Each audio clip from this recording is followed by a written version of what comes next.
Hi, good morning, good afternoon, everyone. Welcome to the APAC 5G Industry Community Summit. So GSMA forecast 5G will contribute 2.2 trillion to the global economy by 2034, which is benefit not only consumer market, but really many industry with the new technology for digital transformation, industry revolution 4.0, and enterprise 4.0. So this morning, GSMA just published a press release about the formation of the APAC 5G industry community, which together with 12 ASEAN APAC leaders to support the industry for 5G and taking advantage of this technology to advance digital transformation in the digital era. So in this summit today, in the first hour, we are sharing you about the formation of this initiative, which is a community ecosystem empower the collaboration for a joint success.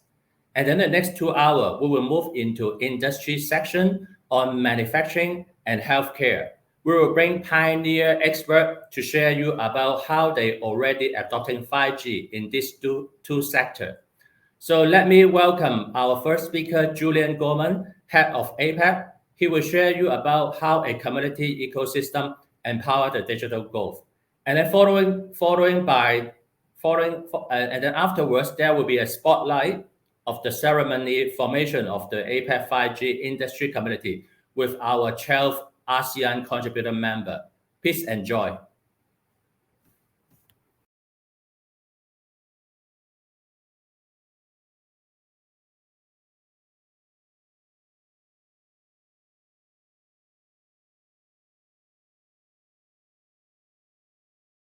Ladies and gentlemen, fellow speakers and guests, good afternoon and welcome to the first official APAC 5G Industry Community Summit.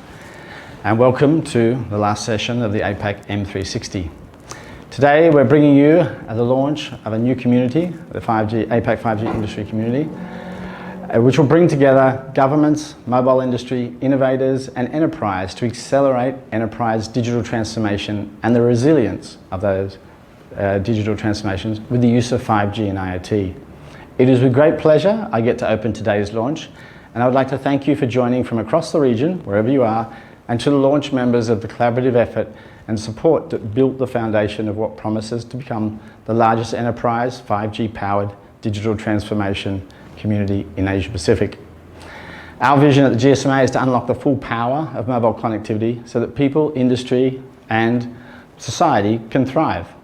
You think of many of us are now seeing the prospect of international borders opening for the first time in nearly 2 years and the removal of quarantine arrangements and with people achieving full vaccination. And perhaps the next time we meet as a community, it can be in person, such as Mobile World Congress Barcelona next February. That's something I hope to see you at. In the last 2 years, connectivity has never been more important. And I'm not just talking about a nice fat broadband link to watch Netflix while we've been confined to our homes. Nearly 2.5 years since the first 5G commercial networks, the vision for our connected future and the potential for a resilient digital society powered by 5G has never really been clearer. Not only connecting to our entertainment, news and information, but connection of our industries and enterprise to manufacturing lines, supply chains, logistics across the world, and using remote monitoring and support of people's health and removal of people from hazardous activity through automation has undergone a leap forward. There is a world consensus that a connected and digital economy is more resilient to global and regional shocks like the pandemic. But more importantly, we also have been granted a period of industry focus and willingness to collaborate with ambition to transform our world that we haven't seen in our lifetimes. So it's with great pleasure and honour on behalf of the GSMA and the APAC team to welcome you to this official launch and to meet the people in the community at this summit. First, I'd like to highlight and quickly go through a few points I'm going to work on.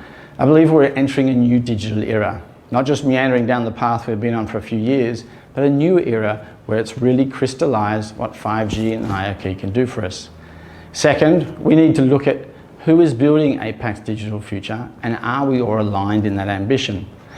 APAC includes a very diverse collection of digital societies And 2 days ago, we launched our annual Digital Societies report, which includes our index for progress to a digital society. Again, it highlights many nations still have a long way to go, but there is promising progress and we are seeing good move forward. Third, I'm going to tell you about our new APAC 5G industry community in more detail and how it's going to be support you, our nations and the region become a powerhouse of digital economic growth. In APAC, we're approaching 20 5G nations as the middle of this year with launch operators, with another 7 announced. 5G launches have moved beyond the pioneers and now we're into a second wave. McKinsey, in their report, A Connected World and Evolution in Connectivity Beyond 5G Revolution, actually defined four national archetypes for the next era of connectivity, but we'll talk about 2, breaking that down into 2. The first 2 categories McKinsey used were the pioneers and the fast followers. In Asia Pacific, the pioneers and fast followers are like Korea and Japan, Singapore and Australia as examples. 5G deployment and the maturity and complexity of its integration into the national connectivity strategies is well structured. Relatively strong investment capability is supported by governments proactively investing in regional and global export potential of industry transformation. At Asia Pacific GSMA, we actually have a community supporting these group of nations. And last week at the APAC 5G Forum, they had their 2-day CXO Leaders Summit to actually examine the progress in those pioneer issues. We are now at the start of the second wave, the second group of nations. McKinsey described these 2 segments as followers and then the trailing markets. Financially constrained and less capable of massive scale of 5G development in the short term, many of these markets in Asia Pacific have complex and large geographies and do not possess the infrastructure and digital ecosystem maturity that have proven to be invaluable for pioneer markets and their 5G journey. Most importantly, many of these nations are in need of policy and regulatory modernisation with whole of government-led reform to create the framework to support digital transformation generally, but also to create a competitive investment climate, attracting the investment needed for infrastructure and innovation. But they do have a number of characteristics in their favour. Number 1 is the pioneers have already illuminated a path which shows the value of 5G and does give some examples of 5G use cases and the potential of the technology. Most of these following markets and aspiring markets, they've got large, young, aspiring, tech-willing demographics, massive scale in some, and fast-growing middle class. And the third is generally these markets have fast-growing economies, sometimes at the speeds of multiples greater than the pioneers. But the balance between success and struggle in these markets may come down to these nations adopting a whole-of-government strategy for regulatory reform. The potential for mobile digital technology to help solve fraud, injustice, discrimination, oppression, and to create inclusive opportunities for economic growth, prosperity, education, is not confined or constrained by borders. Nations must understand in a digital world they must compete for investment in the digital ecosystem, and to get that the governments must have a clear digital vision around Industry 4.0 and the investment, attracting investment to the digital ecosystem, because that's critical of success. So in the APAC region, it's forecast to reach around 1.2 billion 5G connections by 2025, or around 25% of the total connections, not including IoT. In the pioneer markets I referred to earlier, people like Korea, Japan, by 2025 their markets are passing 60% of users on 5G. So they're in a bit of a different class.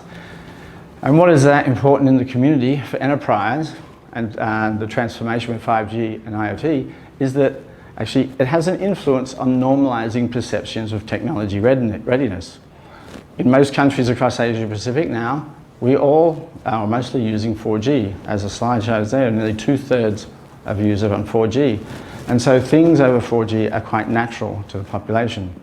We need to get to the point where 5G becomes highly penetrated and natural. From a GSMA intelligence point of view, we forecast that by 2025 there'll be 3.3 billion IoT connections on cellular networks. To put that in perspective, IoT Analytics estimate global IoT connections across all technology types will reach around 27 billion. So you can see Asia Pacific, just in cellular, is a big part. From a digital transformation point of view, What has been the big kicker for enterprise in our digital societies in the last couple of years? Well, I can hear you all saying it, as many of you in APAC still watch me from your home desk. COVID-19 has not only created short-term inconveniences to our life, but there are long-term impacts to our values, our digital competency, and the way we communicate with each other and our world around us. But importantly for our discussion today, IDC's Futurescapes predictions that by 2023, 75% of organisations will have a comprehensive digital transformation plan in place, up from 23% just recently. Some would say that with all those combination of factors, we're now moving into the edge of a perfect storm. Technology rollout and maturity for 5G is ready. Scaling of IoT, we're already about 1.8 billion IoT connections on cellular. And importantly, government action, budget allocation, and even possible government direct financial incentives are being created to try and accelerate digital economic transformation. And at the end of the day, a digitally more competent population, more comfortable with change to digital, is helping advance and accelerate the ecosystem anyway. So, what do we need to do, and who's going to build this digital future?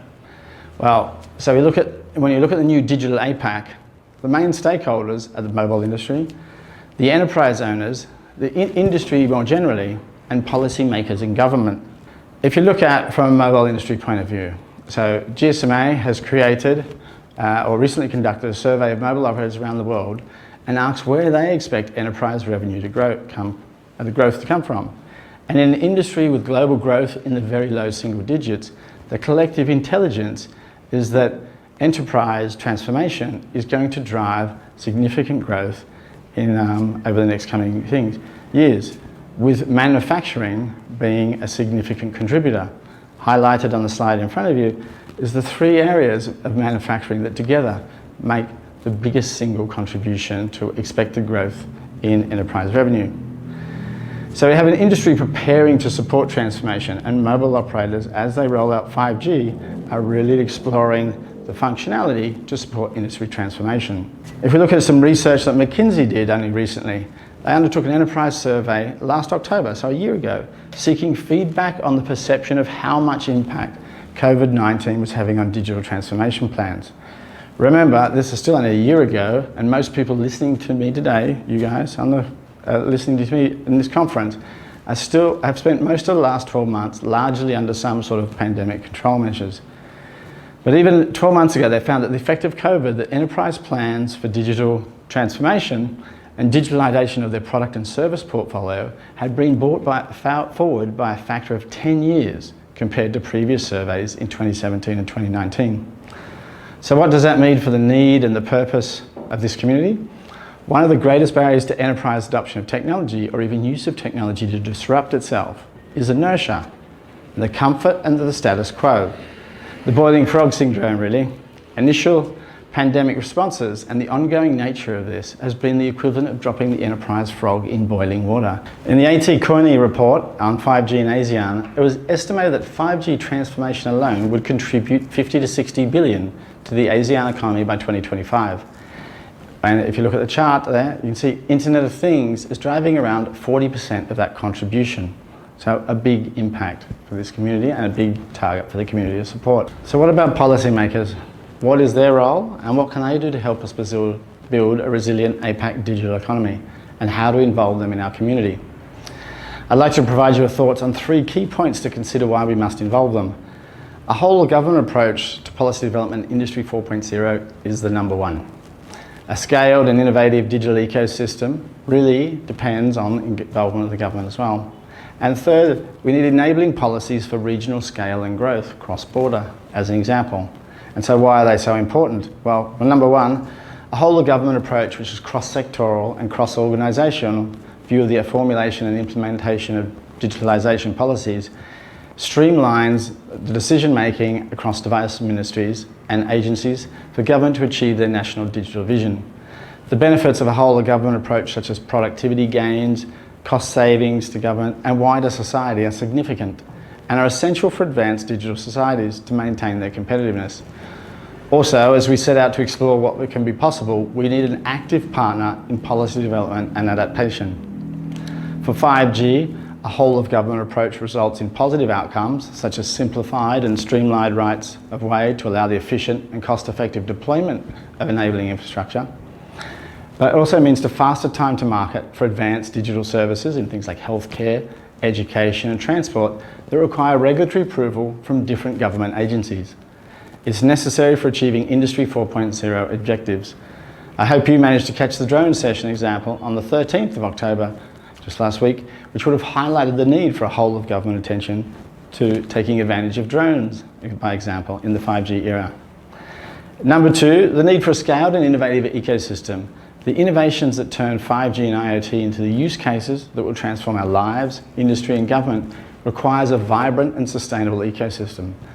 By example, high mobile broadband penetration is an indicator of an ecosystem readiness. And so fragmented, administratively burdensome and complex and not clear frameworks for establishing new business are a significant obstacle to attracting investment and energy for investment. And government plays a key role in helping drive mobile broadband penetration in a market.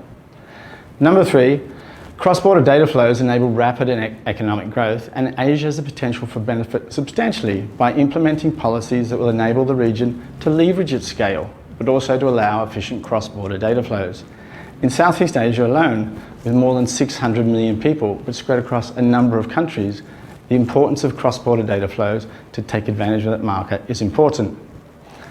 Without the flow of data, ecosystems may be constrained within national borders, unable to reach competitive scale, and unable to enjoy or make use of the knowledge and efficiency that have been generated by artificial intelligence and big data. Initiatives under the ASEAN framework on digital data governance are to be applauded, as they have provided harmonised standards for data management and cross-border data flows within ASEAN. So there is a compelling argument that in 2021 we have an opportunity to harness the momentum and the forces created by technologies and transformative potential and the intersection of our response to COVID-19, so that no longer is mobile's differentiated from fixed just mobility, but is now becoming performance. Enterprise and government, jolted into action by response to COVID-19, have accepted that digital transformation must be accelerated, and the ecosystem is maturing. Alexander Graham Bell said, "Great discoveries and improvement invariably involve the cooperation of many minds." And that's a great description of what communities can do. And that's what we look to leverage and take advantage of with the APAC 5G industry community we launched today. The background to this community is we ran, our forecasts are that 5G will contribute 2.2 trillion to the global economy by 2024. Key industries such as manufacturing, healthcare, transportation and utilities, and the public sector are all going to benefit from this new technology for digital transformation, Industry 4.0 and Enterprise 4.0. In a recent APAC 5G Industry Forum event we ran earlier in the year, we had over 900 people register and more than 600 attend from 35 countries, covering governments and agencies, innovators and industry associations, and mobile operators and enterprises from across the region and beyond. More than 80% attendants agreed that they would like to participate and see more work around the APAC 5G community and help advance enterprise understand and start to adopt 5G and IoT to help as part of their digital transformation. The GSMA work to set up the APAC 5G Forum is part of our taking advantage of the benefits of the community and how we can help solve problems and champion success for the benefit of all. The 5G industry community will also set up some industry groups to focus on key vertical sectors where bringing together will advance the take-up and growth across the region. We'll strengthen the operator industry partnerships to accelerate enterprise engagement and digital transformation with the 5G and IoT. And we invite governments, agencies and industries and enterprise, especially enterprise, to participate in this community. And we'd like to thank our contributor members who have helped set up the community and are part of the launch today. So, why use clusters? As I say, why do we also include some of these industry groups in our community? As you can see, this is actually a report by Ericsson from a couple of years ago, estimating the total value of 5G across the various different sectors. As you can see, some of them bigger than others, so manufacturing, energy, utilities, public safety, all drive some big numbers. And the benefits of working in this cluster approach is it enables shared investments and a resource allocation across a revenue pool. It allows us to prioritize communities and depend on the commitment and follow-up on the specific issues. And thirdly, it brings together an opportunity to exchange ideas and transact and grow through shared innovation. So our community is a platform also. We very much see our communities as platforms, much in the way that Airbnb or eBay are places that you can go and transact with other interested parties. This community will place for enterprise, mobile operators, ecosystem and government to come together to help educate and support and advance Asia-Pacific adoption of 5G and IoT with the three industry groups. It also provides, through activities and through the works we planned, learn and understand how 5G and IoT can protect businesses from experience and from trial, target incremental participation, and help build appropriate skilled workforce to support enterprise. From a mobile operator point of view, we can work together to simplify standards and reduce the barriers to adoption. And from an ecosystem, we enable the innovation by increasing the market size and making the market more available. So, with that, I would like to thank our launch contributor partners, including the mobile operators and including governments, so Cominfo, MDEC, DEPA, from around the region. And with the support of our partners from mobile operators and also some industry partners, that will help lead and manage and grow the focus of the community as we move forward. In summary, I would just like to invite you to become one of Asia Pacific's launch partners. And with this QR code on the screen you should see now, please scan it and enter your details and seek more information about how you can participate in the APAC 5G industry community. I'd like to thank you, welcome you again to joining this session. Look forward to your participation. Feel free to ask questions and use the chat box and talk and make this the strong enterprise APAC 5G industry community that it can be. Thank you. Enjoy the afternoon.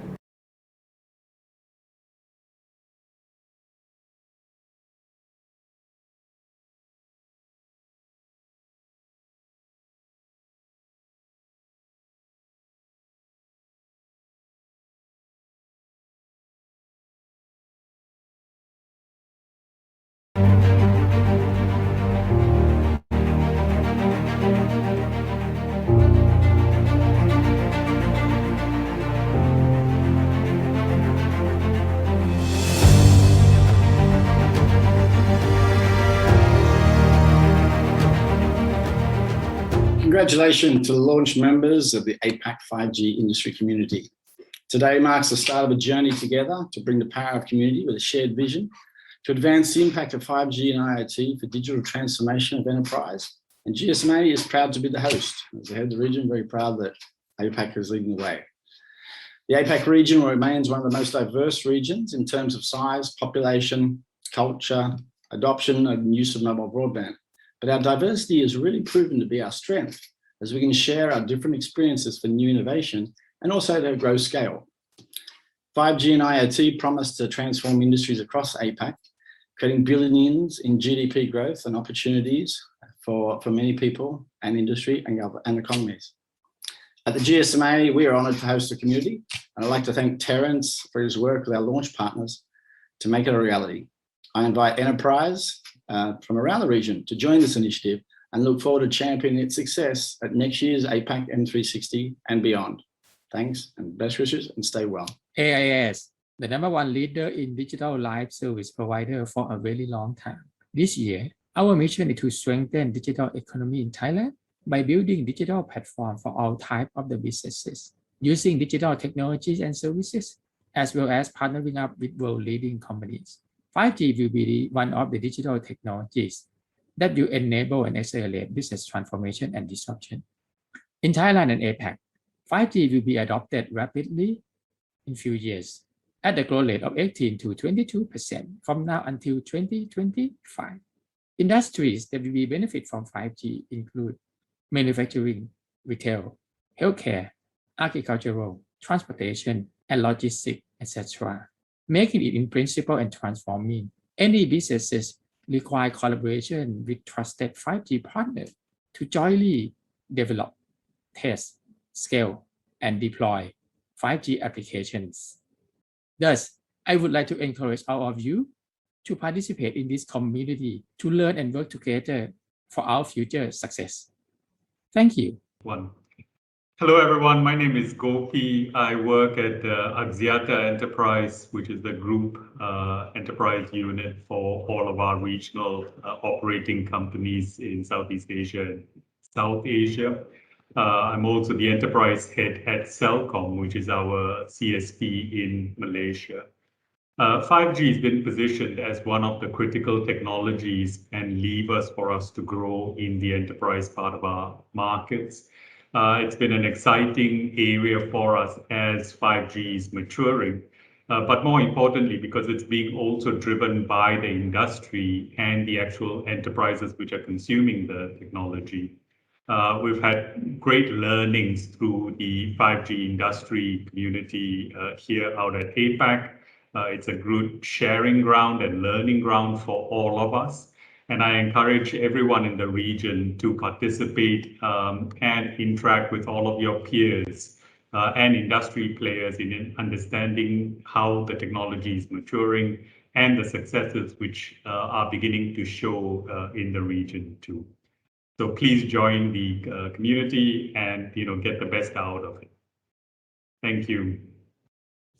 Dear fellow APAC 5G leaders, on behalf of Thailand Digital Economy Promotion Agency, or DIPA, I'd like to congratulate our fellow leaders on the formation of the APAC 5G industry community. As Thailand's premier organization on digital economy, our goal is to promote local digital industry and digital innovation, including 5G and the next generation telecommunication technology, through various means, such as creating a healthy environment for digital startups to thrive in the region, upskilling and reskilling of the workforce, as well as investing in digital innovation infrastructure. We look forward to working together in all the three working groups to create a strong 5G industry community, and best wishes to the successful collaboration. Hello, I'm Peter McCara, Senior Vice President of Globe Business, representing Globe Telecom. Today, Globe Telecom serves over 80 million customers in the Philippines. Notwithstanding the challenges we all face with the prolonged pandemic, we also see this situation as an opportunity to reimagine the future. We want all customers and businesses to experience the benefits of 5G, which is more than super fast connectivity speeds and lower latency, but more on how technology can transform experiences in ways never done before. For instance, retail companies can better explore how augmented and virtual reality can be game-changing. Likewise, manufacturing and real estate industries can further enhance their operations as 5G powers up IoT. In banking, combining 5G, machine learning, and AI can help instantly know your customer and their sentiments, and at the same time prevent fraud by quickly tracking, identifying, and flagging potential threats. These are only a few of the many 5G benefits that's emerging. I highly encourage you to join our APAC 5G industry community, and together let's realize a greater tomorrow with the power of 5G. Thank you very much. Good afternoon to everyone and all the honorable guests from GSMA. It's my great pleasure to congratulate the GSMA APAC 5G industry community formation today. Alongside with the global economic revolutions of the 5G technology, more industry applications are started relying on higher speed, ultra-low latency, and massive connectivity network. In Asia, Huawei has been working with our prospective 5G network carriers and solution partners to support in different vertical industries, such as in healthcare, seaports, mining, manufacturing, and education. I believe every single industry is striving to have a more advanced and cutting-edge technology to include in their daily business and the production processes, becoming more digitalized and automated organizations. The function of the APAC community can be filling the gap between industry users and the solution providers in order to address their business challenges and to provide more solutions for them. At last, Huawei Asia Pacific is excited to be one of the founding members and looking forward to supporting and sharing the success outcome in the GSMA APAC 5G industry community. Thank you very much. Digital transformation is one of the priority agendas of Indonesian national development. Indonesia prepare digital roadmap for the next 5 years in 4 strategic sectors: digital infrastructure, digital government, digital economy, and digital society. In this roadmap, 5G combined with AI, big data, IoT, and cloud will boost the digital transformation through intelligent connectivity. 5G opens up many possibilities of new applications, use cases, and creates new business opportunities. The direction of 5G in Indonesia will also to support government plans such as integrated tourism, Industry 4.0, smart new capital city, and digital economy.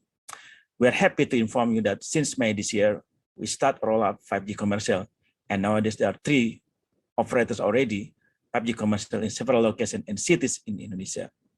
We appreciate the initiative from GSMA in establishing the APAC 5G industry community where stakeholders collaborate and working together to reach the full potential of 5G technology and get benefits from it. We do hope that many more will join to enrich this community and grow together for creating not only intelligent but also meaningful connectivity for the global society. Thank you. Assalamualaikum and a great day to all. On behalf of MDEC, I would like to congratulate GSMA on the successful launch of the APAC 5G Industry Community Summit. 5G will enable substantive digital transformation of the economy, and the goals of the APAC 5G Industry Community Initiative resonate well with MDEC. We look forward to effective collaborations with both public and private stakeholders. This is in line with our vision to lead a progressive and innovative digital economy and in support of the Malaysia Digital Economy Blueprint, that is My Digital, as well as to establish Malaysia as the heart of digital ASEAN. MDEC will continue to support GSMA to create awareness and build on this community ecosystem that empowers collaboration. Once again, our heartiest congratulations on the launch of the APAC 5G Industry Community Summit. Stay safe. For over 25 years, Maxis is Malaysia's leading converged solution provider, providing high-quality digital services and connectivity solutions. With digitalization changing the way we live, we continue to be at the forefront of innovation by bringing the best of technology to enable people, businesses, and nation to always be ahead. 5G has the potential to accelerate digitalization and automation across many industries in Malaysia. In the future, there will be new services that requires massive connections such as smart cities, smart sensors, and industrial automation. With 5G comes lower latency, improved speeds, and reliability compared with 4G. It will also enable new advancements such as video surveillance, intelligent drones, AR and VR.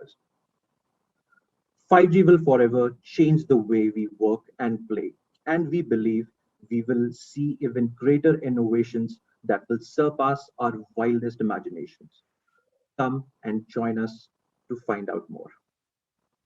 Telkomsel is a leading digital telecommunication company serving more than 170 million customers across Indonesia, supported by more than 240,000 BTS. We have been consistently developing 5G mobile broadband and developing 5G networks, as well as enriching innovative digital solutions, including mobile gaming, digital entertainment, digital lifestyle, mobile financial services, enterprise solution, and Internet of Things. For us, 5G is not only building higher speed network technology with bigger bandwidth, we are building game-changing 5G services to bring 5G services to all segment people and bring major benefit to all levels of society, from entrepreneurs, actors from all industry and government. Definitely, 5G will create more opportunities to all people. Therefore, Indonesia can grow together as a foremost digital nation in facing Industry 4.0. Our mission is to empower businesses and augment people using IoT technology to unleash their digital potential through data-driven insight for better decision-making and actionable insight. Thank you. Hi, everyone.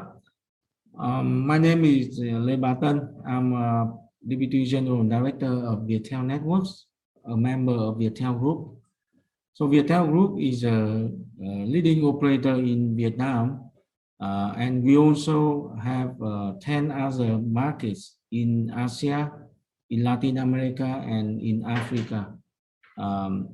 We are leading in wireless communication service and also the fixed broadband service.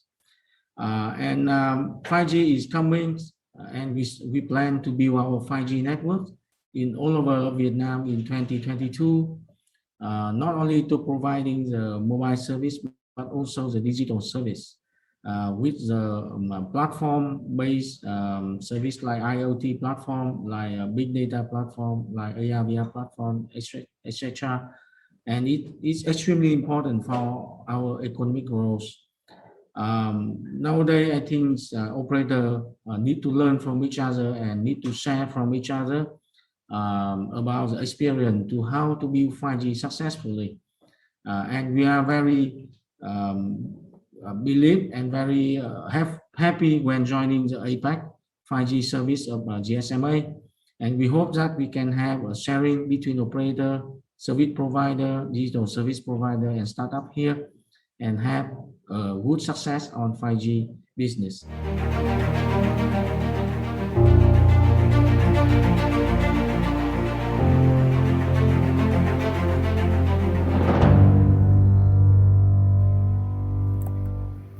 Wow, I'm super excited as APAC leader in different countries, recognizing how important it is 5G. It is a really key enabler to support the industry in APAC. So again, welcome to join our community. Today is open now. You can go to the website to register as our member, join our activity in the whole years of time. So next, we want to jump into one country, Thailand, which is the first ASEAN market rolling out 5G in national scale. So next speaker is Dr. Supakon Sihaichai, which is from DEPA, Digital Economy Agency in Thailand, to share how 5G light up Thailand's digital future. And then next, we will move to a manufacturing section. As you know, manufacturing is a very key industry using 5G in a lot of forecasts. 3.4 times growth in the IoT connection by 2025, which will reaching to 1.5 billion IoT connection in the manufacturing sector. So we are honored to invite Ashley Repeterate from AIS, who will talk about how 5G empowering digitalization and create a new intelligent manufacturing. And then finally, in this part of the section, we will have the panel coming from 4 countries who are already driving manufacturing to adopt 5G, from China, Indonesia, Malaysia, and Philippines. So this section will be moderated by my colleague, Joe Gilbert from GSMA. After this section, actually, we will move to a healthcare section. So please enjoy all the good content today. Thank you.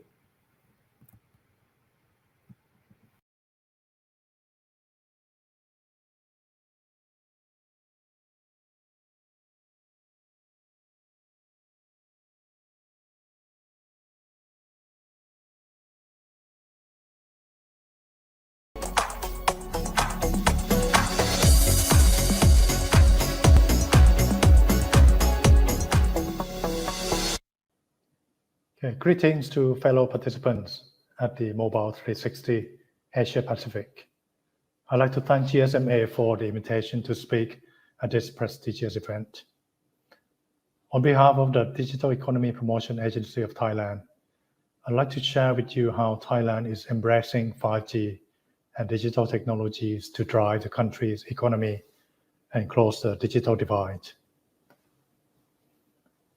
I'd like to start with this picture, the economic structure of Thailand. The population figures are listed in the bottom row with 66 million people, and there are 57 who are over 15 years old. And out of this, there are about 39 million in the labor force, 37.9 million employed, and 800,000 unemployed, and about 50,000 as seasonal labor force. Economically, if we look at the triangle on the left-hand side, which represents the labor force being employed in 3 different sectors in Thailand. Agriculture being the largest, SME is second, and large enterprise is third.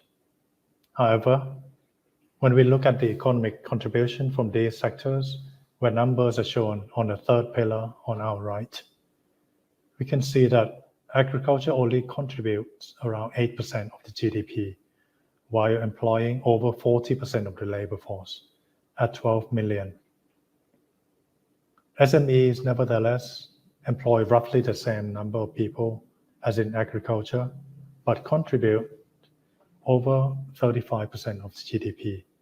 And lastly, large enterprises employ just under 18% of the labor force, while contributing almost 60% of the GDP. So we can see opportunities for digital innovation to help transform both agriculture as well as SMEs to generate more value to the products and services for the country to continue its sustainable growth. On 23rd January 2017, the Digital Development for Economy and Society Act was given to the Thai people. And the Digital Economy Promotion Agency, or DEPA, was established according to one section on the promotion of digital economy. DEPA's goal is to promote the local digital industry and digital innovation, as well as promote use of digital technologies on various sectors to drive the economy, improve the livelihood of the people, and security of the country. The desirable outputs of Digital Thailand include improved employment rate, improved purchasing power, improved quality of life, and better, stronger community, and sustainable economic growth. The role of DEPA is to unlock these outputs through digital transformation.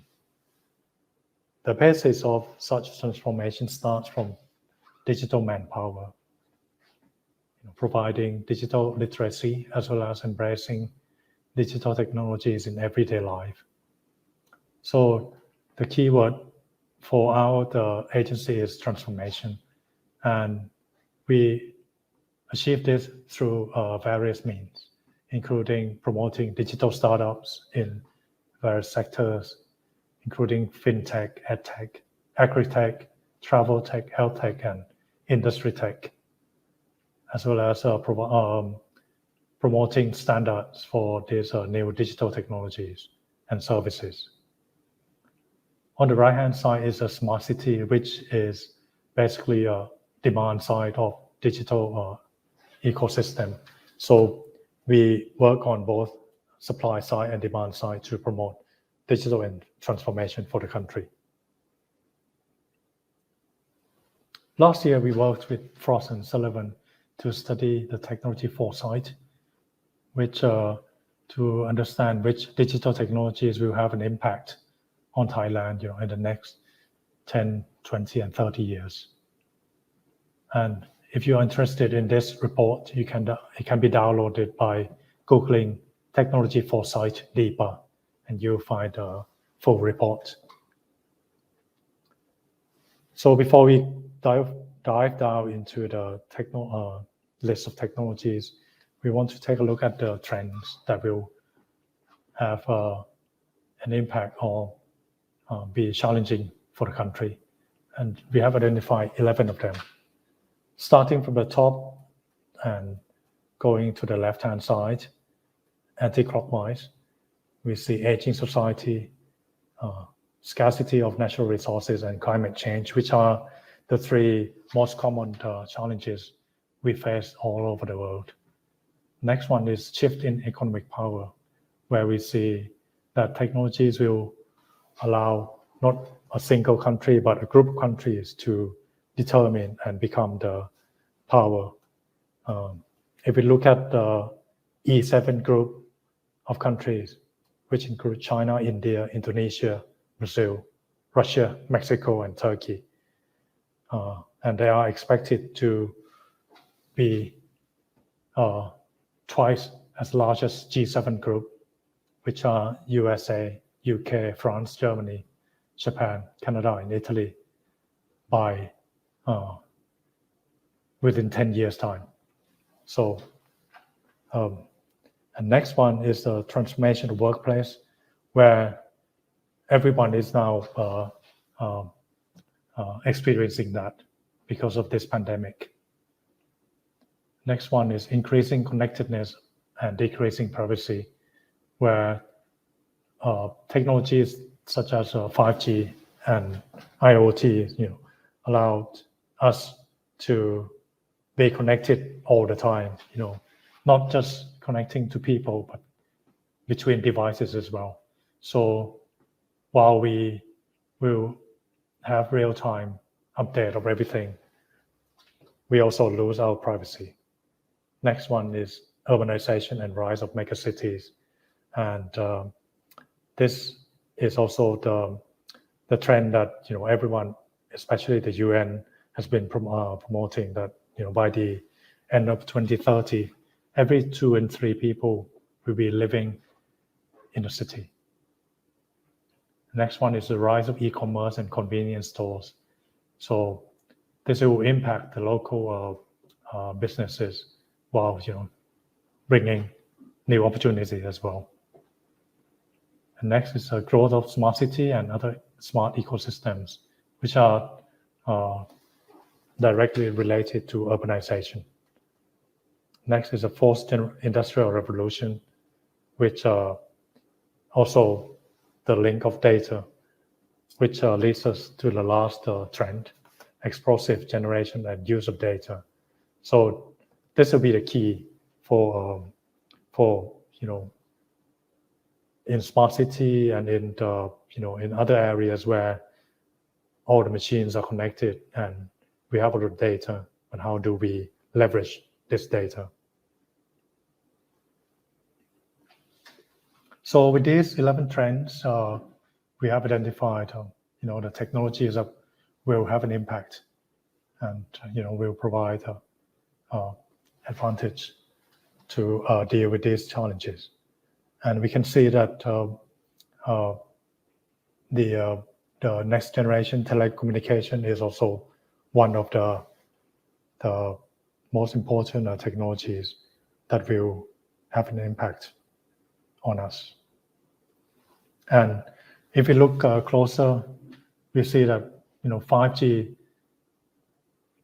has changed a lot of how we connect to other people, because 5G doesn't allow only people-to-people connection, but also allows machine-to-machine connection. So that's the key change that that will impact us all.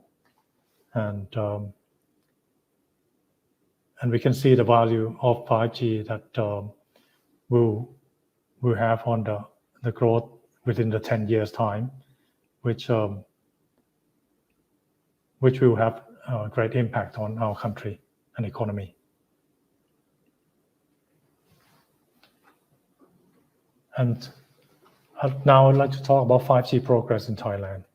A national 5G steering committee was formed early in 2020 with the Prime Minister as a chairman to coordinate the nation's 5G development in line with the digital economy roadmap, as well as to promote usage and awareness through pilot projects, innovation centers, and infrastructure development. In February 2020, 5G spectrum auction was held It included low, medium, and high frequency bands and raised over $3 billion in the process. Thailand then became the first country in ASEAN to offer commercial 5G services at the end of 2020.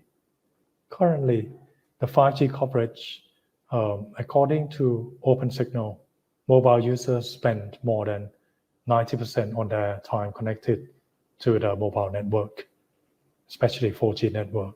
And this provides a good base to deploy 5G throughout the country. As of May this year, 5G service is available in all major cities in Thailand, including Bangkok Metropolitan, Chiang Mai, Khon Kaen, Phuket, and the Eastern Economic Corridor. I'd like to highlight a few pilot projects and awareness programs. Deployment of 5G coincided with the pandemic, which came early 2020.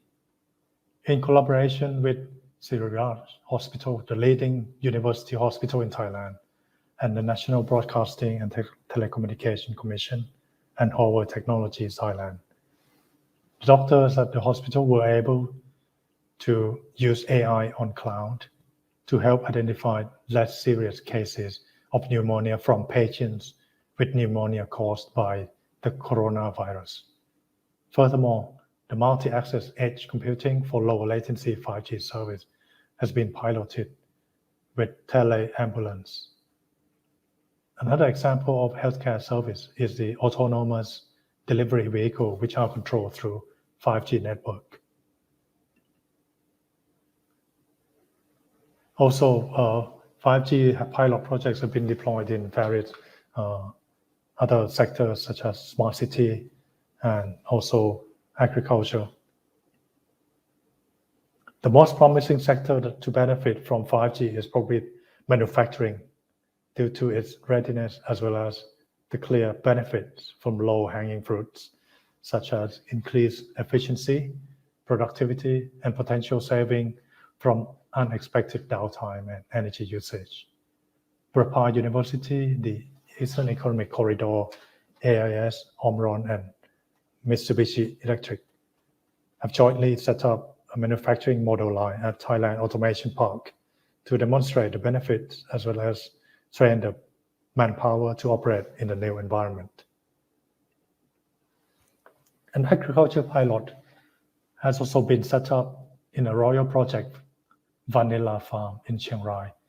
Vanilla and other high-value crops such as coffee, macadamia, and cocoa were to benefit from precision farming practice to achieve higher and more consistent yield.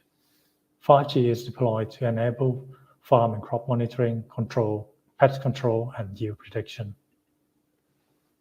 Last but not least, DEPA has jointly set up the 5G Ecosystem Innovation Center with Huawei to promote 5G benefits as well as support development of 5G use cases with local developers and innovators.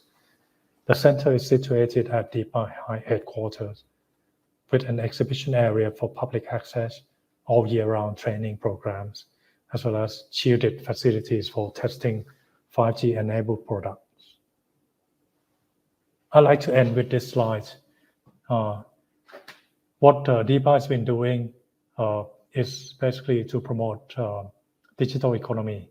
And this picture is called Thailand Digital Valley, which is situated in Siracha in the Chonburi province, about 1.5 hours drive from Bangkok. And this will provide an ecosystem for startups, SMEs, and all the industry to come and meet and innovate digital innovations and solutions for the industries. So I'd like to end here and thank you for your attention and hope you enjoy the conference.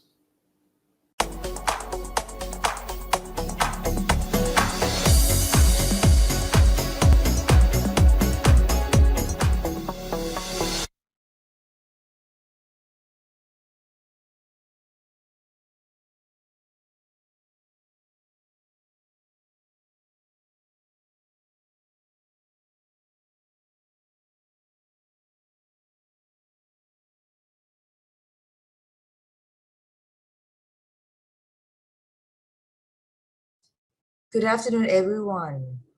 I am honored to be speaking today at GSMA APAC 5G Industry Community Summit. We cannot deny that we are in the era of digitalization, and digital transformation. And today, I will speak about how 5G can empower digitalization and create new intelligent manufacturing. The global pandemic has accelerated business landscape shift from physical to digital. So digitalization will be much faster than before, and new business models are needed. The crisis have shifted business priorities. To survive, businesses have to focus on improving operational efficiencies and reducing cost. Supplier relationship has become more critical than ever. We hear a lot on these three terminologies: digitalization, and digital transformation. What are the differences? Digitalization is converting data, documents, and processes from analog to digital. Digitalization is transforming business processes by leveraging digital technology, ultimately resulting in opportunities for efficiency and increased revenue. Digital transformation is the process of using digital technologies to create new or modify existing business processes, culture, or customer experiences to meet changing business and market requirements. Another word, digital transformation, is reimagining of business in the digital age. And how do you transform your business? There are 15 technology trends. Many of these technologies are relevant to intelligent manufacturing. But today, I will focus on 5G and IoT. There are various digital solutions that enable business transformations. For example, cloud, virtualization, advanced analytics, automation, 5G, IoT. Focusing on 5G and IoT. 5G offers enterprise-grade broadband, resiliency, mission-critical, edge computing, and massive IoT enablement. For IoT, examples of solutions are remote monitoring and diagnostic, edge computing, predictive maintenance. For businesses to shift from surviving to thriving, refining digital roadmap to strengthen position in new normal is required. Invest in technology with an eye toward the future, and accelerate automation are the common roadmap for Industry 4.0. The technology enablers required are 5G, cloud, IoT, data analytics, and AI. In Thailand, AIS 5G network is the new digital infrastructure. AIS holds the most amount of 5G spectrum in all three frequency ranges: 700 MHz, which is low band, 2600 MHz, which is mid band, and 26 GHz, which is high band. In total, 1330 MHz. AIS 5G coverage is in all provinces. For the Eastern Economic Corridor, where it is home to almost 4,000 factories, AIS 5G coverage is 100%. 5G is not just faster, but it is a new paradigm. The three network capabilities named EMBB, URLLC, and MMTC are enablers for intelligent manufacturing. EMBB provides faster speed. URLLC provides ultra-reliable and low-latency communication. MMTC provides massive machine-type communications. Example use cases of EMBB: 3D video, UHD screen, live streaming, work and play in the cloud, virtual reality, augmented reality. Example use cases of URLLC: ultra-reliable, low-latency communication, industrial robotic, service robot, critical mission healthcare security, autonomous car. For MMTC, example use cases are smart city, smart building.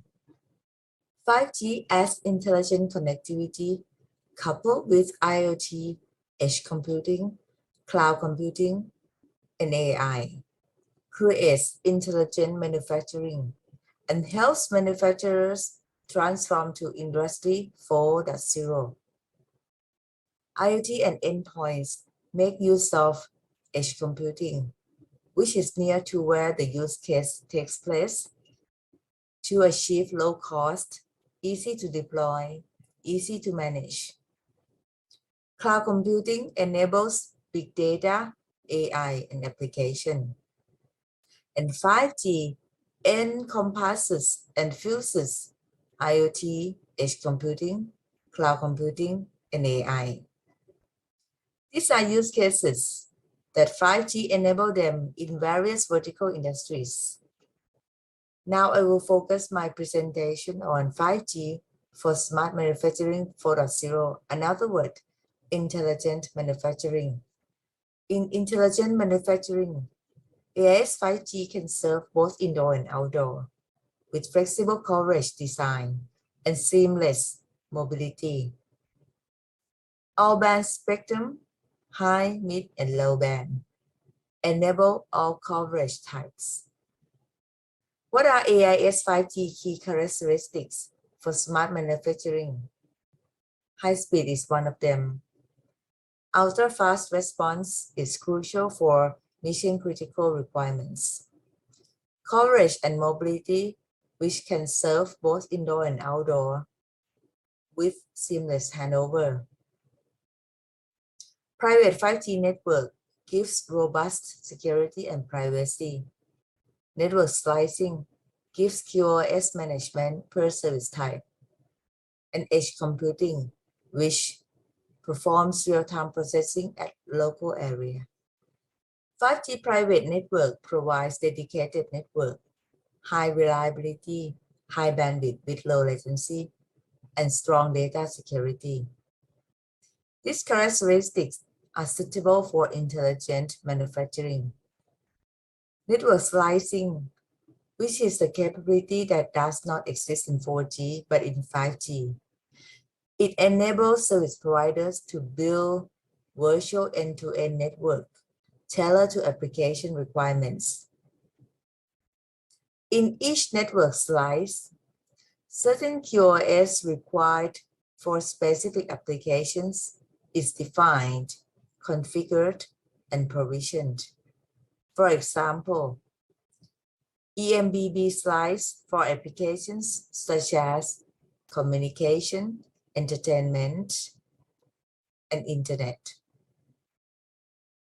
MMTC slice for applications such as retail, shipping, and manufacturing use cases.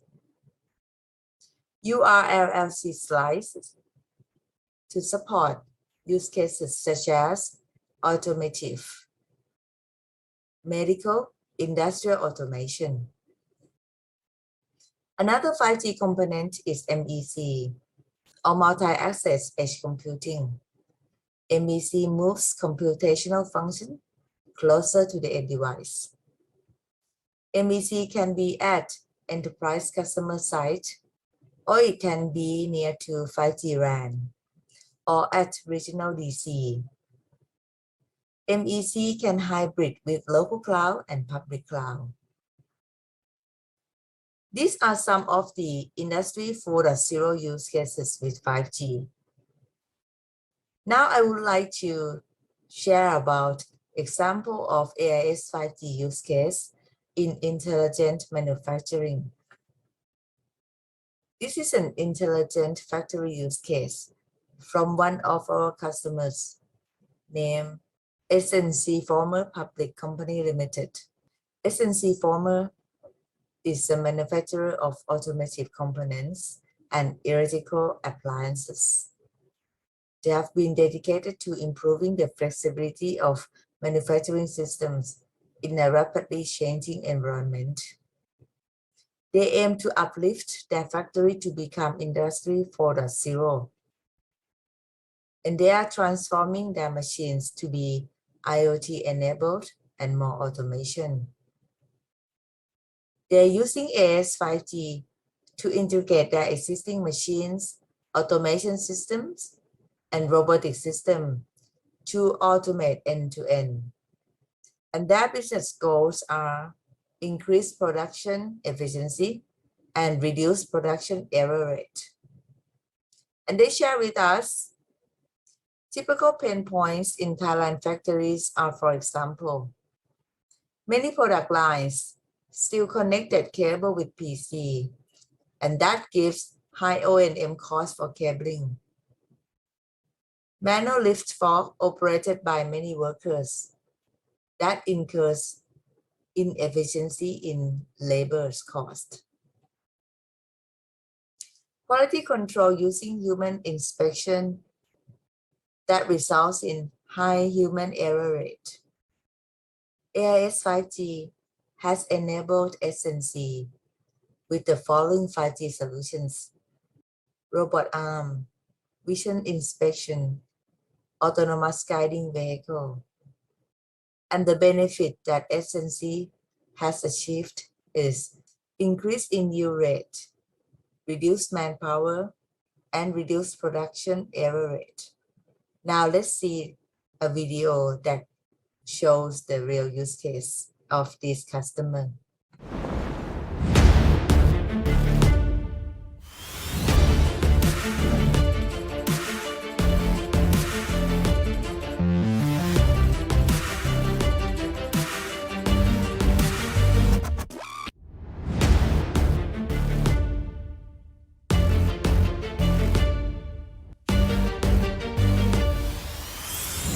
สวัสดีครับผมสมชายงามกิจเจริญลาภครับเป็นกรรมการผู้จัดการบริษัท SNC Former จำกัดมหาชน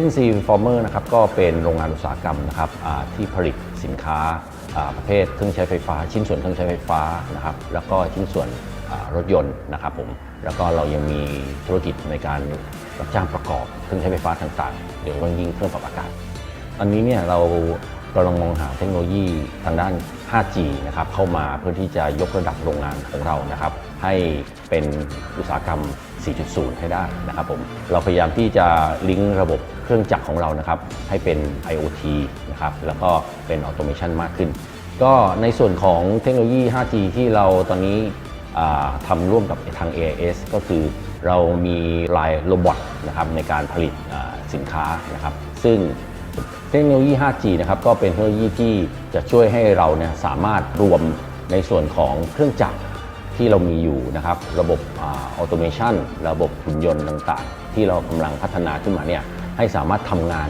ทุกอย่างมันเป็นไปโดยอัตโนมัตินะครับแล้วก็สามารถยกระดับการผลิตนะครับให้มีประสิทธิภาพสูงขึ้นนะครับลดความผิดพลาดในการผลิตลงได้ก็มีความเชื่อมั่นนะครับว่าทาง AS เนี่ยเป็นค่ายมือถือที่เบอร์หนึ่งของเมืองไทยนะครับเพราะฉะนั้นเนี่ยเวลาพอเรานึกถึงว่าเราจะต้องเอาเทคโนโลยี 5G เข้ามาเนี่ยชื่อแรกที่เรานึกถึงก็คือชื่อของ AS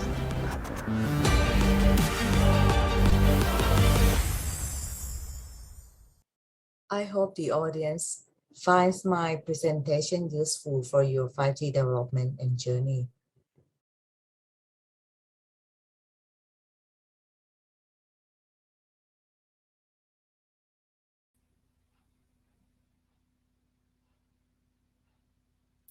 Hello, and welcome to this panel session, which is focusing on smart manufacturing in the Asia Pacific. I'm Jo Gilbert, Technical Director at the GSMA and also the Manufacturing Vertical Lead. And I'm really pleased to be here with you today, along with our fantastic panelists from some mobile network operators, and I'll introduce them in just a couple of minutes. But before we open with questions for the panel and the introductions, I'd like to first frame this session by highlighting some of the features of 5G IoT and how they can meet manufacturers' business needs. And I think that you'll see some commonality in the points that Asni just made in the keynote before this session. So at the GSMA, we work closely with manufacturers, and we have outlined some of the key business drivers that manufacturers are telling us are important for digital transformation in this space. And first, they need to minimize the production downtime. So every second that there's factory downtime, there is money lost. So a secure and reliable network is completely critical. Next, manufacturers want to maximize productivity and quality, and they are adopting solutions such as image processing on their production lines to detect faults. So guaranteed bandwidth is critical, as is near real-time processing.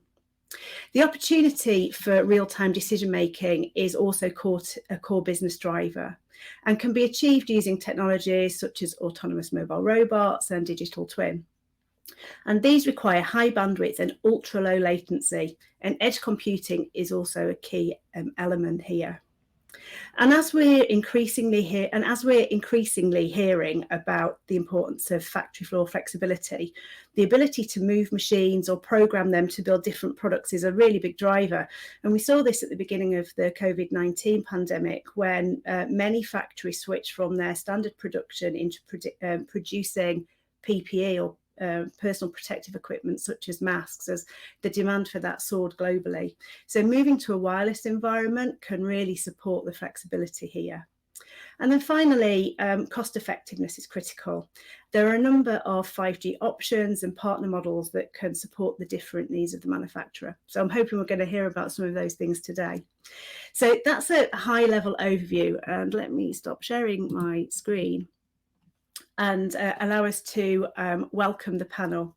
So I'm absolutely delighted to be here today to welcome Paul Lin, the Head of Business Operations at the APAC region at China Mobile. Hi, Paul. Hi, Jo.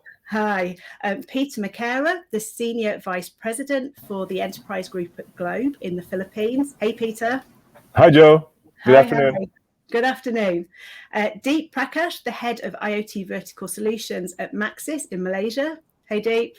Hi, Jo. Glad to be here. Good to welcome you.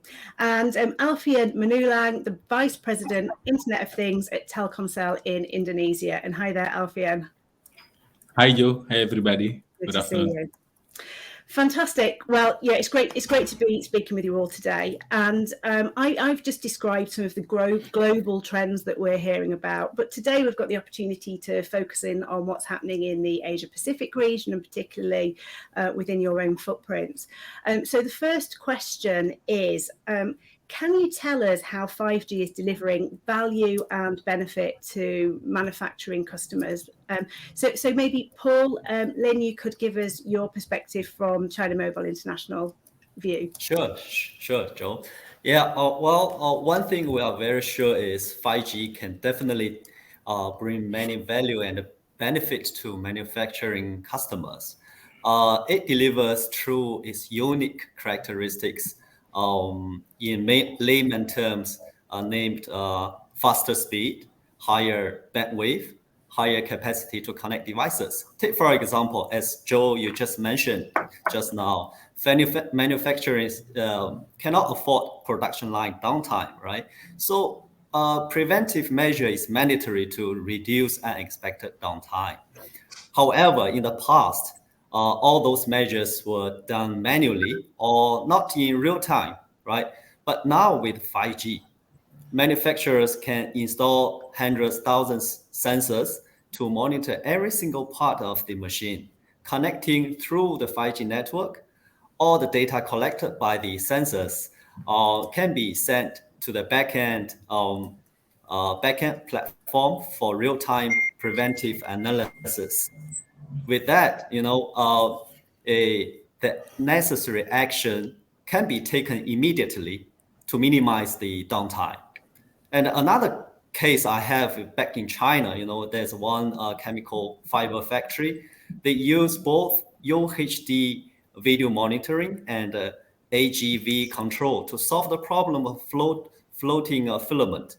As a result, it helped the company save $4 million per year. How fantastic it is. And all this work cannot be realized without 5G in the past. And it all thanks to the unique characteristics of 5G. And that's what I think how 5G brings value and benefit to manufacturing customers. Joe. Fantastic. Thanks, Paul. Yeah, it's great to see some of those savings that can be delivered by reducing the downtime. It's amazing. So, Peter, from a global perspective, what are your thoughts here? Joe, I mean, of course, everything that Paul said resonates. I see China, of course, as one of the leaders in terms of how they've been developing use cases. For us in the Philippines, I would say it's more of you have to look for these visionaries, the ones that want to be ahead of the innovation curve. So some of the things that we've been working on in a manufacturing-like setting is the massive machine type application, where you have sensors with massive machines that communicate with each other. And in this particular use case, it's providing the demand capacity and pricing to the spot market for wholesale utilities. So they used to do that manually, if you can believe it. So I think an important capability that 5G provides is the scale at which you're gathering data and the speed in which you're generating insights to make decisions, I think is a really big thing. We're also involved in intelligent buildings. So actually they're kind of similar, perhaps different use case. Say in the assets of a manufacturing plant, in this one that I was talking about, you might be talking about thousands of sensors talking to each other. In buildings, there's like at least 400 different types of assets that you need to be tracking. So they're actually similar in application. And then outside of the operations itself, you get into things like geofencing, and then the HD TV, the intelligent cameras to detect for safety purposes or first response or for compliance around healthcare and those types of things. So those are the things we're seeing in the Philippines. That is great. It's such a broad opportunity as well, which is really lovely to see. Fantastic. Thanks for that, Peter. So Deep, what's the view from Malaysia? Yeah, first of all, thank you to GSMA for inviting us in this panel. And Paul and Peter covered quite a bit in terms of how 5G is going to fire up the smart manufacturing.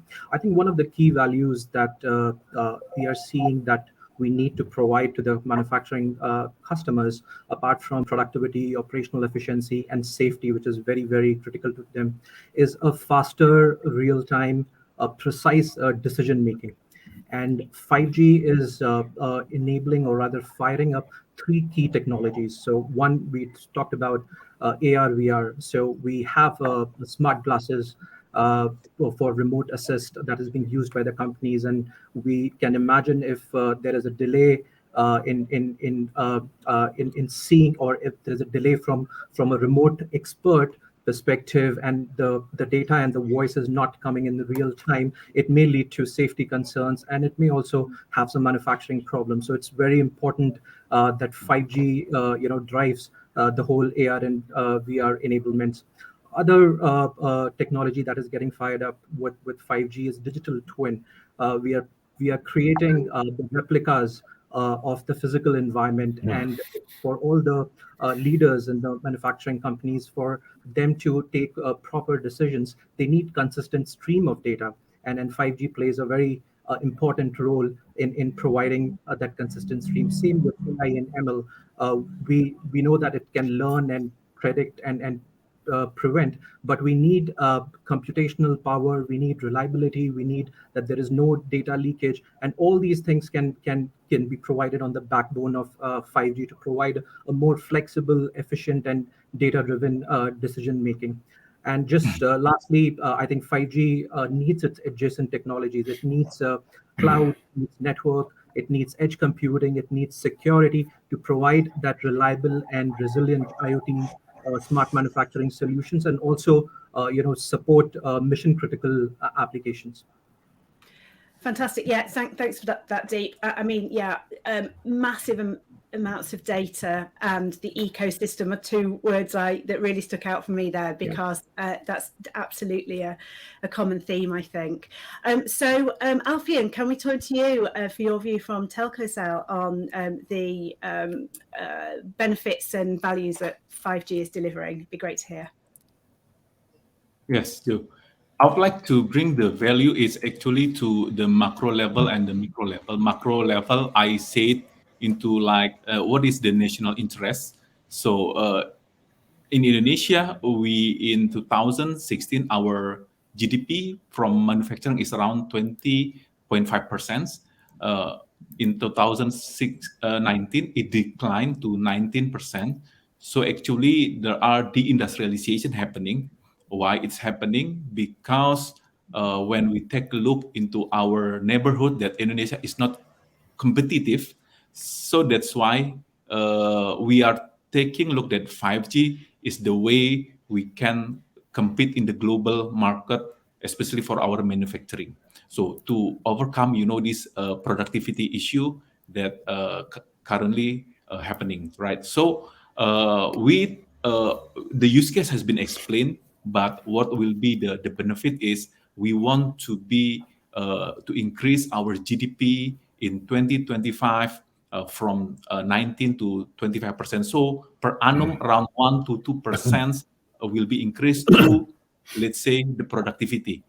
In the micro level, then what are the industry issue is like productivity and quality. So using 5G and those use cases, hopefully the productivity will be increased, such as like the basic one, like how to improve availability, productivity, and quality. We call it the OEE. So how then OEE that previously very manual now become more advanced, more automatic, so that management can see what are their production runtime currently.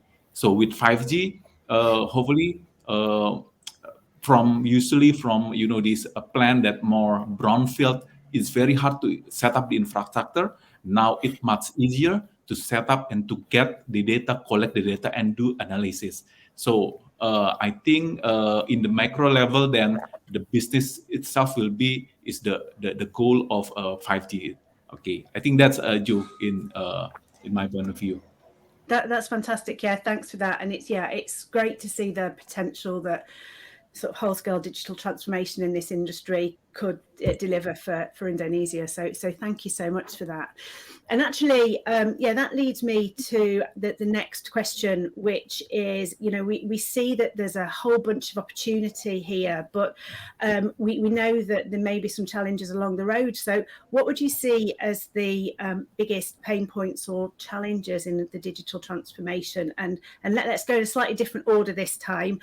So perhaps, Deep, can I go to you first from Maxis to give us your thoughts on this? Sure. So what we are realizing in Malaysia, that we can segment manufacturing companies into two. One is the small and medium industries, and there is quite a bit in Malaysia, and the startups. And then there are large manufacturing enterprises and automotive. The pain points are, there are some common pain points, but then there are some pain points which are more pertinent to these particular segments. What we realize in the small medium, there we see that there is a resistance towards change. The entry barrier seems to be quite high for them. They are not ready for a heavy capex model or a major transformation. Primarily, this comes because they lack the digital knowledge and know-how in the smaller industries, and also their goals and objectives are very short-term, and they are not looking at the long return of investment. For startups as well, it's a great opportunity to take them up the technology curve right from the beginning, rather than going foundational into the legacy systems and starting from there. Whereas for larger manufacturing, the pain points are a little different. We see that there are a lot of big manufacturing companies who have disconnected and disparate operations, and they do not have an end-to-end bigger picture view for them to manage and tackle the problem holistically. They lack somehow the cohesive digital strategy, and they are going through bespoke digital transformation initiatives. We also saw that they are somehow into a multi-vendor strategy where the contracts are not flexible, they are long-term, and it is not easy for them to come out of those. With the COVID, then we have seen recently with the travel bans that there has been a lack of manpower, and because of people not being able to travel, which has increased multifold the need of automation in some of these large manufacturing companies. So this is what we are seeing on the ground over here. Great, thanks for that, Deep. That's really insightful. So Peter, let's go back to you from Globe perspective. Joe, for us, I think it's the, you need to overcome first the perception or the people who think 5G is just about speed. 5G, I'll wait for 6G, I'll wait for 10G or whatever it is. And you really have to understand it's a totally a reimagined business. So if you can get through that, and then I think some of the challenges are, I think Deep mentioned it a little bit, is what do you do with all your legacy investments, right? So if you're talking about manufacturing, you have this heavy CapEx that maybe you're depreciating over 10, 20 years. So to transition out of the legacy technologies, I think is a big challenge. And then I think it's also that urgency, right? So it's working. So I don't need to actually incur these costs right now. So that's another challenge that we're seeing. And then third would be, I think perhaps that you're usually part of a larger ecosystem. So it's not just you that needs to have 5G. It's also some parts of your other supply chain that you're depending on. And I think it's a complete overhaul of your business model and even your org structure and the way you train your people. So to really benefit from Business Reimagine, it's so comprehensive that I think it's really hard to, you'd have to be big enough, if you will. There has to be enough at stake. There has to be an urgency to do it. Although having said all these challenges, I think it's not an if, but a when. I think as you see more exemplars in terms of how these companies have adapted, that's when you'll see more. So, I think it requires, for people like us to invest ahead of the curve, continue to be ahead of the market, continue to hold people along and show the opportunities up ahead. Great, yeah, thanks, Peter. So yeah, I think when you say transformation, we really do mean transformation, and so yeah, that makes sense. Alfian, let's go to you from Telkomsel. Sorry. Yeah, I think the challenges is in Indonesia. What we see is if it is a tier 1 big players, I think they have the whole resources. They have the money, they have the organization. So mostly it's about the business justification. What will be the return on investment that's can be proven in the implementation. I think many of the initiative is stuck in the POC or trial. That's what I see. And then within the organization as well, what I see is about how we can, embrace the technology to the people and also bring the new culture of this digitalization, right? So it has become an issue as well when the issue is somebody will get fired for this kind of this transformation. So I think the organization not only adapting the technology, but they need also to prepare to reskill, to upskill the people, so that actually with the technology they can augment the people, the productivity itself. I think not only on the technology approaching, but also on the organization, on the people mindset. You have to get this digital mindset in place so that the transformation will work. So I think that's the important things so far that I see. They need to be resolved. Even in the lower level, tier 2, tier 3 is very challenging because they are not even industry 3.0, but 2.0.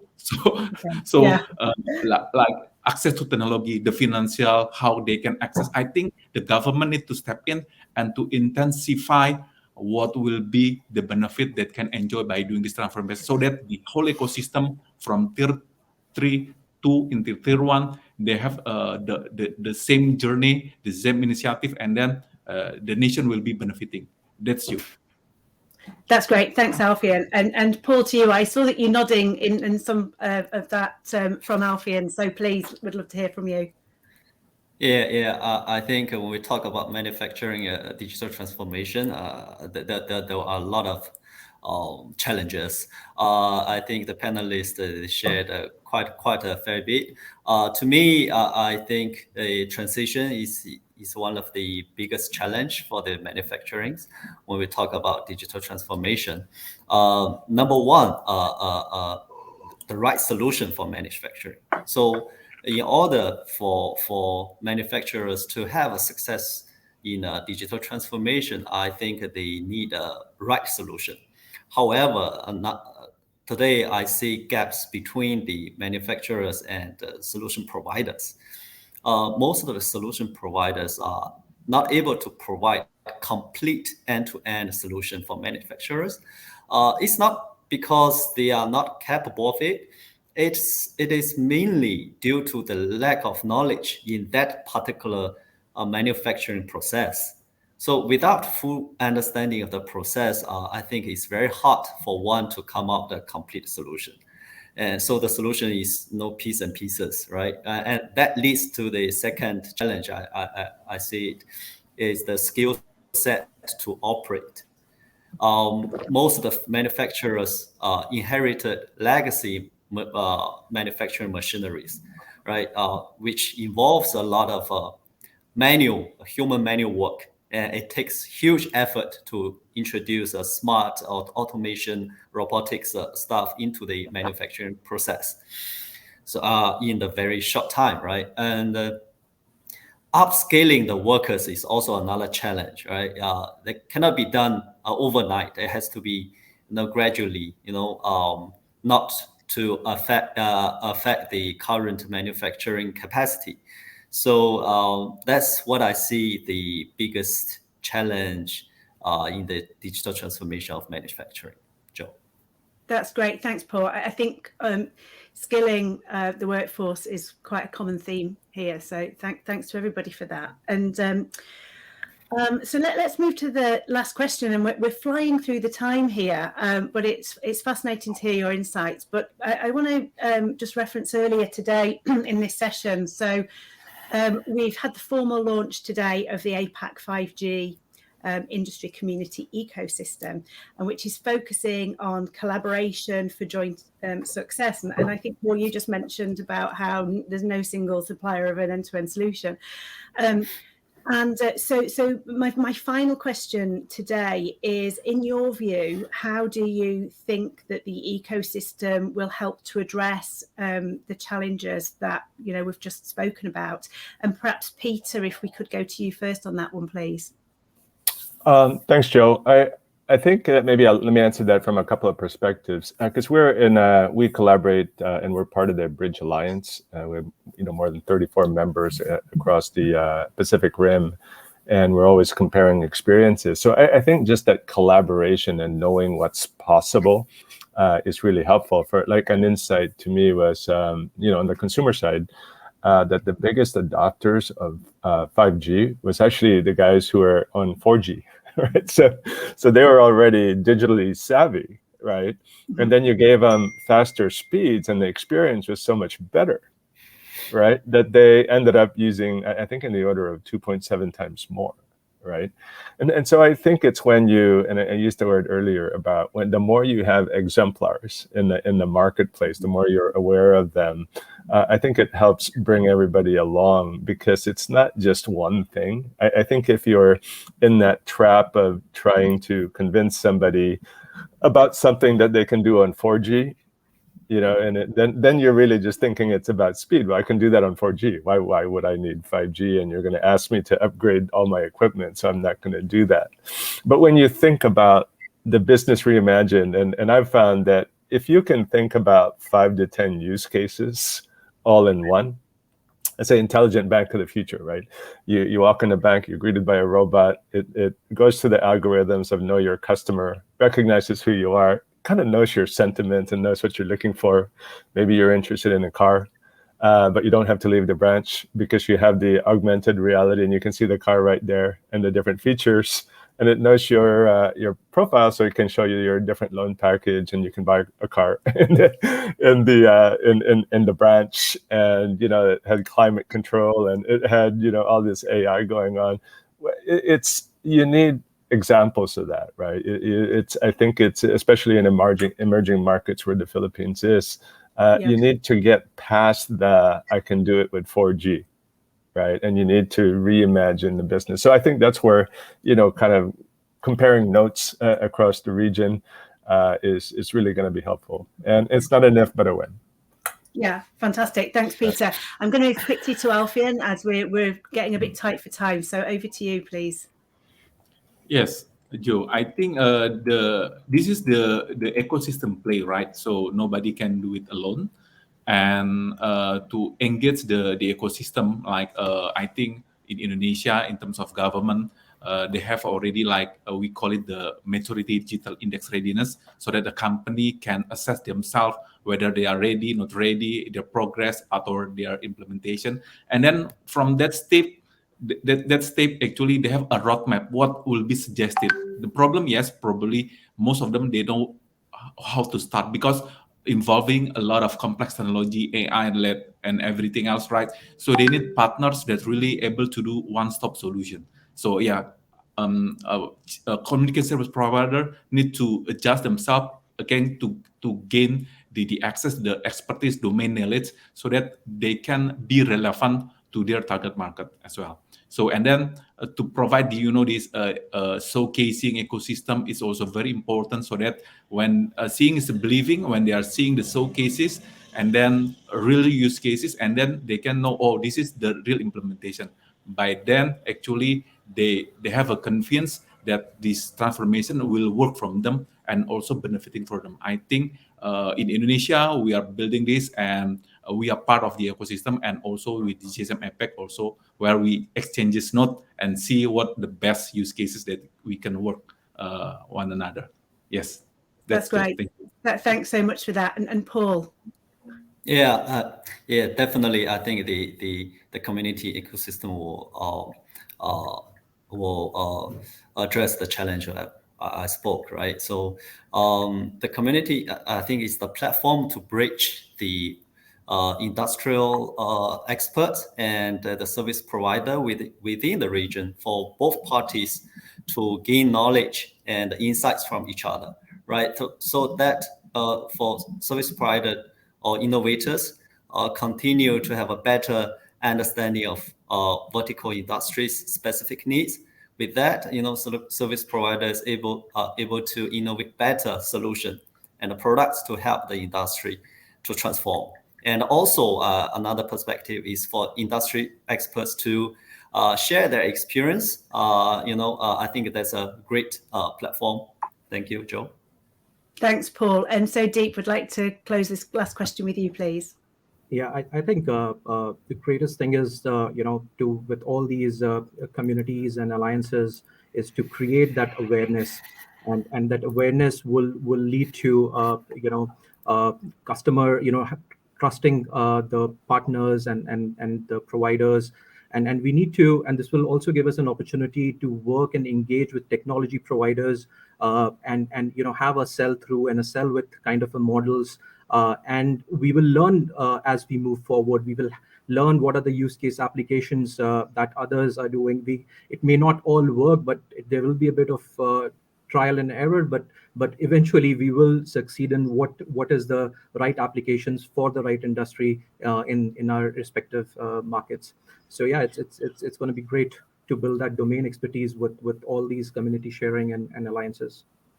That's great. Yeah, thanks for that, Deep. So yeah, I think we're going to see some great opportunities come from the this APAC 5G connectivity community, industry community, and yeah, I'm great to see that it's got off the ground. So we're really out of time. We've gone right up to the wire, but thank you so much to Paul, Peter, Alfian, and Deep. It's been really great to get your perspectives today on smart manufacturing in Asia Pacific, and so I hope to the audience that you've found this session both informative and interesting. I know I certainly have. So thank you so much for that. Thank you so much, Joe. Thanks, Joe. Thank you, Joe. Good to see you. Good to see you, Peter, Paul. Just to conclude from my this session is concludes the part 1 of the APAC 5G Industry Community Summit today. Part 2 will focus on the role that 5G is playing in healthcare. So that's really interesting, and it'll be starting in a few minutes. So for our audience to get back to that, if you'll return to the event agenda and join to part 2, you'll be able to access from there. So thank you everybody for joining us, and thank you again to this fantastic panel. Thank you. Thank you, everyone. Bye-bye. Bye.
The time is right and tide is high.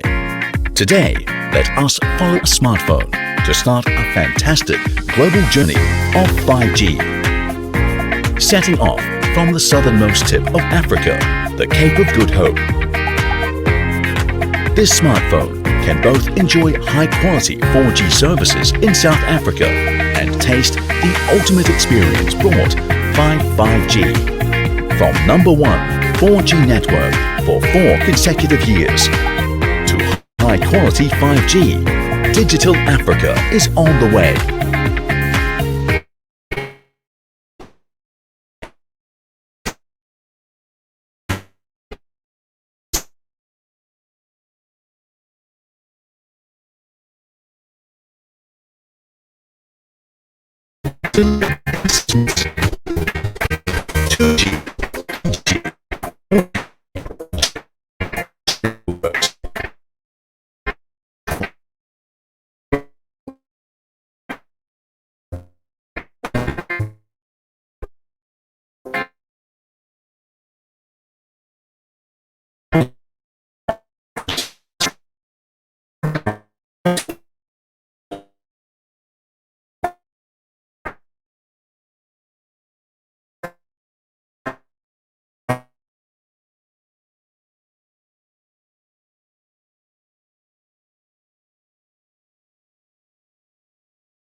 With 5G coming, the B2B market of verticals have become the blue sea, besides consumers market.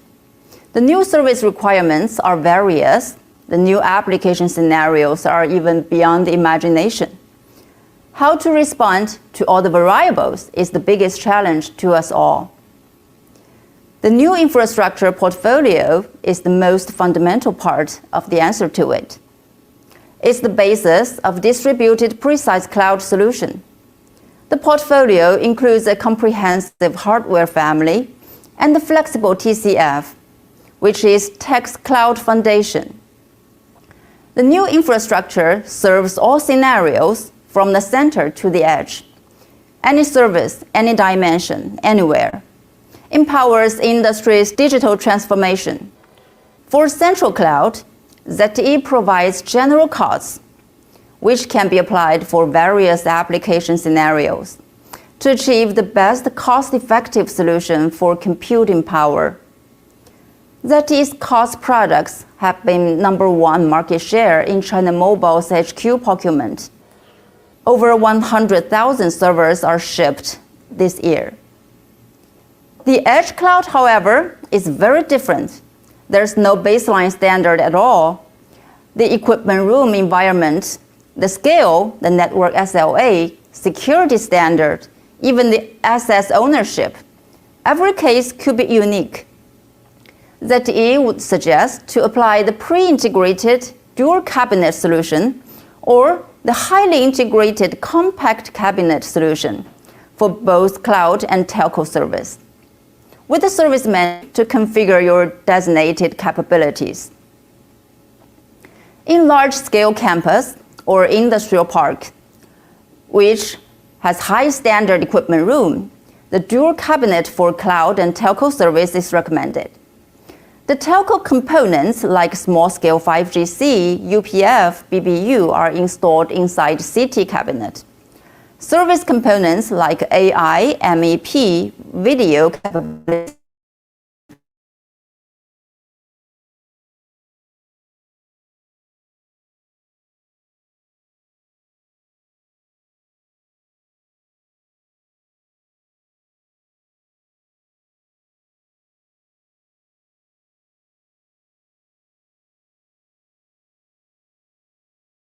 highest forwarding performance in industry.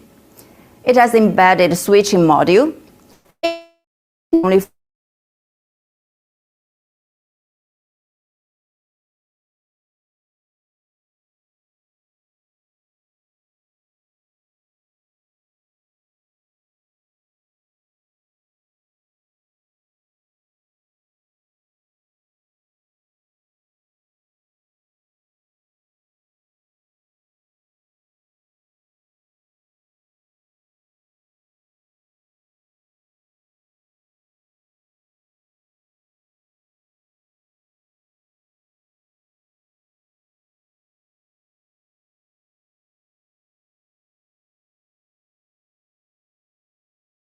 centimeters, about half the height of a regular cabinet. Small-scale 5GC, BBU, MAC, or even OLT can be selected to deploy in the cabinet. At Edge DC, the highly integrated MAC as embedded module inside BBU or OLT can be applied. There's no extra room or equipment required to provide 5G network with ultra-low latency. Node Engine is the solution of BBU with embedded MAC. Just plug and play, only one hop through air interface. Private network solution with Node Engine could reach the latency of 5 milliseconds only. OLT can also be equipped with MAC as a module card. It's highly recommended for situations with limited equipment room and power supply. It provides FMC in a private network. ZTE's new infrastructure portfolio for cloud and telco network is the cornerstone of 5G deployment. It's also the accelerator for the new B2B market. Together, let's explore the new value of 5G.